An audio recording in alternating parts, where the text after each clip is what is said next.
Welcome back to my channel. दोस्तों, time travel मुमकिन है या नहीं, इस पर बहस होती रहती है और साइंटिस्ट ये प्रूव भी कर चुके हैं कि ऐसा करना मुमकिन है। अगर हमें टाइम ट्रैवल का मौका मिले तो यकीनन हम भी अपने पास में हुए बुरे वाकयात और चीज़ों को ठीक करना चाहेंगे। इस फिल्म की कहानी भी एक ऐसे साइंटिस्ट के गिर्द घूमती है जिसकी होने वाली बीवी एक हादसे में मर जाती है, तो ये टाइम मशीन बनाता है और कोशिश करता है कि पास में जाकर उसकी डेथ को रोक सके। लेकिन उसे पता चलता है कि वो पास में जाकर पास्ट को नहीं बदल सकता। जो हो चुका है वो ऐसे या तैसे होना ही था, लेकिन ऐसा क्यों है और माजी को कैसे बदला जाए, ये साइंटिस्ट टाइम में बहुत आगे का सफर शुरू करता है। आइए मिलकर देखते हैं कि क्या फ्यूचर में जाकर उसको उसके सवाल का जवाब मिला और उसने फ्यूचर में लाखों साल आगे जाकर कैसी दुनिया देखी, उस वक्त की जमीन कैसी थी, उस वक्त के इंसान कैसे थे। तो चलें शुरू करते हैं। मूवी का स्टार्ट होता है 1899 में, जहां न्यूयॉर्क में रहने वाले हम डॉक्टर एलिस को देखते हैं, जो कि एक यूनिवर्सिटी में मैकेनिक्स और इंजीनियरिंग पढ़ाते हैं। उसके अलावा वो एक जीनियस इन्वेंटर भी थे।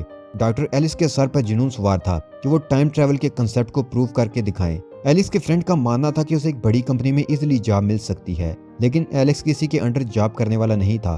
वो अपने इन्वेंशंस पर काम करना चाहता था। एलिस की एक फैंसी होती है जिसे वो बहुत प्यार करता है और आज भी वो अपनी फैंसी से मिलने जा रहा था। वहां उसकी नजर रास्ते में बंद पड़ी एक खराब गाड़ी पर पड़ती है, क्योंकि उस वक्त गाड़ियां ना होने के बराबर थीं, बिल्कुल ना होने के बराबर।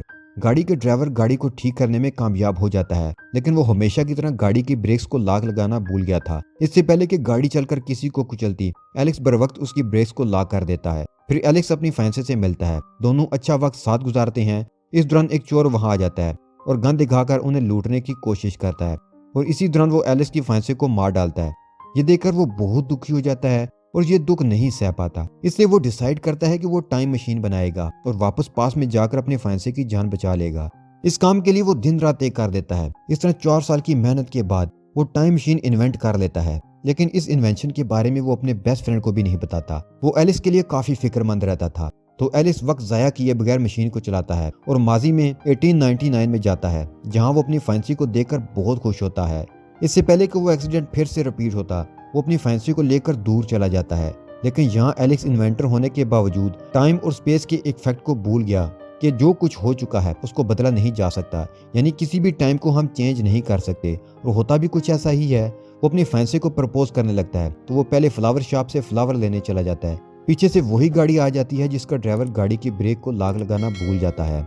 आज भी यही होता है। वो गाड़ी चल पड़ती है और एलेक्स की फैंसी की मौत हो जाती है, जिससे एलेक्स एक बार फिर काफी सैड हो जाता है। लेकिन वो हार नहीं मानता और इस बार वो फ्यूचर में जाने का प्लान करता है, इस उम्मीद के साथ कि शायद फ्यूचर के लोग जानते हों कि पास्ट के वक्त को कैसे बदला जाता है। इसलिए वो 2030 में ट्रैवल करता है, जहां पर इंसान चांद पर जिंदगी गुजारने की तैयारी कर रहे हैं। उसके बाद एलिस एक लाइब्रेरी जाता है मजीद टाइम ट्रैवल के बारे में समझने के लिए, जहां उसकी मुलाकात होलोग्राम आर्टिफिशियल लाइब्रेरियन से होती है। एलिस उससे पूछता है कि पास्ट टाइम को कैसे चेंज किया जा सकता है। वो उसे बताता है कि इस टाइम में अभी तक टाइम ट्रैवल मशीन इन्वेंट नहीं की गई। ये सुनकर वो मायूस हो जाता है, लेकिन वो हार नहीं मानता। अब की बार वो फ्यूचर में 2037 में ट्रैवल करता है, लेकिन इस टाइम में उसे जमीन पूरी तरह डिस्ट्रॉय मिलती है। उसे 2 पुलिस ऑफिसर से पता चलता है कि बहुत ज्यादा माइनिंग से लूनर बहुत मुतासर हो गया, जिसकी वजह से चांद अब टूट रहा है और उसके टुकड़े जमीन पर गिर रहे हैं, और अब वो जमीन के इतने करीब है कि वो किसी भी वक्त जमीन से टकरा सकता है। वो पुलिस ऑफिसर उसे रेस्क्यू करने की कोशिश में उसे साथ ले जा रहे होते हैं, लेकिन एलेक्स भागता है और टाइम मशीन में आकर बैठ जाता है। इससे पहले कि वो जमीन को डिस्ट्रक्शन का शिकार होता, वो मशीन को शुरू कर देता है, लेकिन इस बार सेटिंग अननोन होती है। उसे झटका लगता है और वो बेहोश हो जाता है। इस दौरान टाइम मशीन लाखों साल आगे का सफर शुरू कर देती है और इस सफर में जमीन डिस्ट्रॉय होने के बाद फिर से नॉर्मल हालत में आती हुई दिखाई जाती है। फिर जब एलेक्स को होश आता है तो वो मशीन को मजीद अगले सालों में जाने से रोकने के लिए उसे ऑफ कर देता है, लेकिन इस दौरान वो 8 लाख साल आगे के जमाने में पहुंच चुका होता है। क्योंकि वो इंजर्ड था, इसलिए वो फिर से बेहोश हो जाता है। जब उसे होश आता है तो वो अपने आप को एंशिएंट सिविलाइजेशन में पाता है, जो उसकी जुबान समझ नहीं पा रहे थे। वो एलिस को अपने लिए खतरा समझकर उसे मारने का फैसला करते हैं, लेकिन एक लड़की मारा जिसने एलेक्स की जान बचाई थी। उसे एलेक्स की जुबान आती थी क्योंकि वो टीचर थी और इस वजह से एंशिएंट सिविलाइजेशन के बारे में भी जानती थी। वो एलिस को अपनी कम्युनिटी से बचा लेती है। वो मारा को बताता है कि वो पास्ट टाइम से आया है, लेकिन मारा अपनी कम्युनिटी को इस बारे में नहीं बताती, क्योंकि वो जानती है कि उसकी कम्युनिटी के लोग उसकी साइंस को नहीं मानेंगे और उसे कोई एलियन समझकर उसे मार देंगे। मारा से बात करके उसे इस कम्युनिटी के बारे में और मालूमात मिलती है कि किस तरह वो लोग पहाड़ों पर अजीब किस्म के ऊंचे घर बनाकर रह रहे हैं और उनका रहन सहन 21वीं सदी के लोगों से बहुत मुख्तलिफ था। रात को एलेक्स देखता है कि इंसानों ने चांद का क्या हाल कर दिया है। चांद टुकड़े टुकड़े है, लेकिन अब भी वो ज़मीन के गिर चक्कर लगा रहा है, जिस वजह से ज़मीन पर ज़िंदगी अब भी जारी है। यहाँ एलिस की दोस्ती हो जाती है मारा के छोटे भाई से, और मारा के भाई को एलिस की आवाज़ पसंद आ जाती है, इसलिए एलेक्स उसे वो आवाज़ दे देता है। उस रात जब एलेक्स सो जाता है, उसे खौफनाक सपना आता है कि जंगल में उसे कोई अजीब सा क्रिएचर पुकार रहा है, और सपने में जब वो एक अजीब से दरवाजे से अंदर होने लगता है तो उसकी आंख खुल जाती है। हैरानकुन बात यह हुई कि सेम ख्वाब मारा के भाई को भी आया। मारा एलिस को बताती है कि ये अजीब सा ख्वाब यहाँ हर इंसान को हर रात आता है। अगली सुबह मारा एलिस को कुछ बिल्डिंग्स के मलबे दिखाती है। ये सारे मलबे एलिस के टाइम के ही थे, और ये मलबा न्यूयॉर्क की किसी बिल्डिंग का था। मारा एलिस से पूछती है कि तुम पास्ट टाइम से इस टाइम में क्यों आए हो। इस पर एलिस उसे सारी बात बता देता है कि उसने अपने किसी प्यारे को खोया था, और वो उसको बचाने के लिए इतना लंबा सफर तय करके यहाँ आया। उसके बाद मारा उसको उसकी टाइम मशीन की जगह लेकर जाने लगी। यहाँ एलेक्स ने नोट किया कि यहाँ कोई भी बूढ़ा शख्स नहीं है। मारा उसे बताती है कि कोई भी बूढ़ा शख्स इस कम्युनिटी में नहीं है। उसके बाद एलेक्स अपने टाइम मशीन तक पहुंच जाता है, इसलिए वो अब अपने टाइम में वापस जाने की कोशिश करता है। मारा उससे रिक्वेस्ट करती है कि प्लीज मेरे भाई को भी अपने साथ ले जाओ। इससे पहले कि एलेक्स उसे कोई जवाब देता, वहां जोरों से डोर बजने की आवाज आने लगती है। ये डोल असल में किसी खतरे का अलार्म था। तब मारा अपने भाई को बचाने के लिए उसकी तरफ भागती है। एलेक्स भी उसके पीछे भागता है। अब हम इस खतरे को देख लेते हैं, जो कि काफी खतरनाक क्रिएचर था। ये जमीन के अंदर रहते थे और ये इंसानों को खाकर सरवाइव करते थे। इनमें से एक क्रिएचर एलेक्स पर अटैक कर देता है, लेकिन वो लोग उसको बचा लेते हैं। आखिर में वो क्रिएचर मारा को साथ लेते हुए जमीन के अंदर चले जाते हैं। एलेक्स मारा को बचाना चाहता था, लेकिन सब लोग डरे हुए थे और एलेक्स की मदद करने के लिए कोई भी राजी नहीं था। उनका कहना था कि वो क्रिएचर्स बहुत पावरफुल हैं और हम इंसान उनका मुकाबला नहीं कर सकते। यहाँ एलेक्स मारा के भाई से प्रॉमिस करता है कि वो मारा को जरूर बचा कर ले आएगा, लेकिन इससे पहले मुझे इन क्रिएचर्स को समझना पड़ेगा। तो मारा का भाई उसे एक जगह लेकर जाता है, जो कि एलेक्स के टाइम की लाइब्रेरी होती है, जहाँ उसकी मुलाकात आर्टिफिशियल इंटेलिजेंस लाइब्रेरियन से होती है, जिससे एलेक्स पहले भी मिल चुका था। लेकिन ये लाइब्रेरियन इतने साल सर्वाइव कर गया, हैरत की बात थी। मारा का भाई उसे भूत समझ रहा था, लेकिन ऐसा नहीं था। एलेक्स उससे पूछता है कि इंसान के दो अलग अलग एवोल्यूशन कैसे हो सकते हैं। तो लाइब्रेरियन बताता है कि जब जमीन खत्म होने लगी थी तो कुछ लोगों ने जमीन पर ही रहने का फैसला किया। उनमें से कुछ जमीन के ऊपर और कुछ जमीन के नीचे रहने लगे। वो लाखों सालों से जमीन के नीचे ही हैं। इसे लाखों साल की एवोल्यूशन से उनकी बॉडी चेंज होने लगी। क्योंकि वो लाखों सालों से जमीन के नीचे हैं, इसलिए वो सनलाइट को बर्दाश्त नहीं कर पाते। उनके पास खाने के लिए कुछ है नहीं, इसलिए वो जमीन के ऊपर रहने वाले इंसानों का शिकार करके उन्हें ही खा जाते हैं।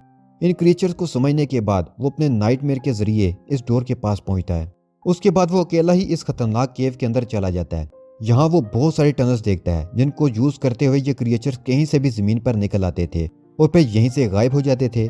यहाँ वो इन क्रिएचर्स को भी देखता है। इस दौरान वो एक तालाब में गिर जाता है, जो कि इंसानी हड्डियों से भरा होता है। यहाँ से एक क्रिएचर से फाइट के बाद वो आगे बढ़ता है तो उसे मारा भी मिल जाती है, जो एक पिंजरे में कैद थी। मारा को देखकर लग रहा था जैसे कि उसे किसी ने हिप्नोटाइज कर लिया हो। वो आगे बढ़ता है तो वहाँ उसकी मुलाकात इन क्रिएचर्स के लीडर से होती है, जो दिखने में काफी खतरनाक लग रहा था। ये इन क्रिएचर में सबसे ज्यादा इंटेलिजेंट था और ये वही था जो अब तक सबके नाइटमेयर्स में आ रहा था। वो उसे बताता है कि हमारी स्पीशीज के बहुत सारे पार्ट्स हैं और हर किसी का अपना रोल है, और जो हम में से इंटेलिजेंट हैं उनमें यह पावर है कि वो किसी के भी ब्रेन को रीड या कंट्रोल कर सकते हैं। वो एलिस को बताता है कि हमारी स्पीशीज का एक ग्रोह ऐसा है जो कम इंटेलिजेंट है, जिनका सामना तुमने किया। ये सुनकर एलिस को काफी गुस्सा आ जाता है, तो वो एलिस को गले से पकड़ लेता है। वो एलिस को समझाता है कि हम इवल नहीं हैं, बल्कि हमें ये मजबूरी में करना पड़ा है ताकि हम सरवाइव कर सकें। उसके बाद वो एलिस के माइंड को भी रीड कर लेता है। वो उसे बताता है कि तुम चाहे जितनी मर्जी कोशिश कर लो, तुम पास्ट टाइम को नहीं बदल सकते और ना ही तुम अपनी फैंसी को दोबारा हासिल कर सकते हो, क्योंकि अपनी फैंसी के मरने की वजह से ही तुमने अपनी जिंदगी टाइम मशीन बनाने में लगा दी।